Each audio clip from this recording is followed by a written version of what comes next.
think that, I don't know, I think of people of a certain age. So maybe if you're under 25, the whole AI thing and dating apps might seem really cool and cutting edge. But after that age, no dice. Aren't people looking for marriage and commitment, even if they're not looking for marriage, like a committed partner that can be their person, and they don't want to have to complicate things? How do we do that? I know. I think it seems really complicated. I mean, first of all, AI scares me a little bit because I don't know what the compatibility is. Are you trying to look like the person you're dating? Like your dog. I don't know what You start that's looking about. like your person. What? Or like you look see like that all the siblings. time. Yeah. I don't mind looking like my dog, but I don't want to look like the person I'm dating. But, I think you're right about that. I think look, these shows obviously are to attract attention and ratings and a lot of times fun, not looking for a real relationship. But, people watch these shows and I think sometimes they wonder if it's just that easy to meet somebody. And I don't think it is. And I think sometimes we do have to go back to that old fashioned way of meeting people to see if there is real compatibility for the future. Yeah. And what would you say, Tamsen, to those watching? They want to find love. They haven't found it yet. How do singles set themselves up for success? And what are some positive approaches to finding the one that you think really work? Well, I think AI is a good example of that because you're not looking for anything if you're just popping your face up on there, right? You're putting your face on an app and hoping it does its business.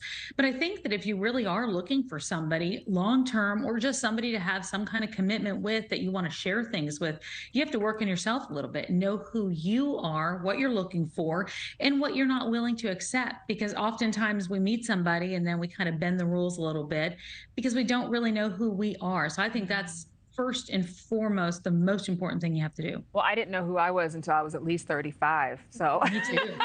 It might take some time. It might take some time. I think AI is a good helper in terms of technology, helping us to, organize our life more. Apps can be used to save time and schedule things. But in terms of people who are busy, I mean, more and more of us are so full-plated. And you meet people and they're wonderful, but they have a child from a previous relationship, so you have to take that into consideration. You might have a financial obligation, whether it's to a business you own or to multiple properties you manage. As you grow up, your time becomes shorter and shorter. What do you think is a wonderful rule of thumb for busy singles ready to mingle?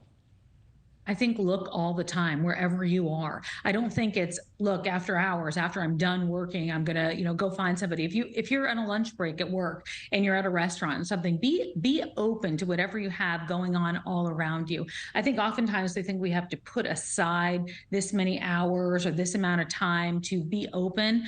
When I was single, I shared it with everybody. I let people know I was available to meet somebody when I went different places, when I was working out, when I was at the gym. I was always kind of available and open. And I think it's really important to open yourself up like that because that's usually where you're going to meet somebody. Yeah. I've had a lot of girlfriends who are trying to find the one.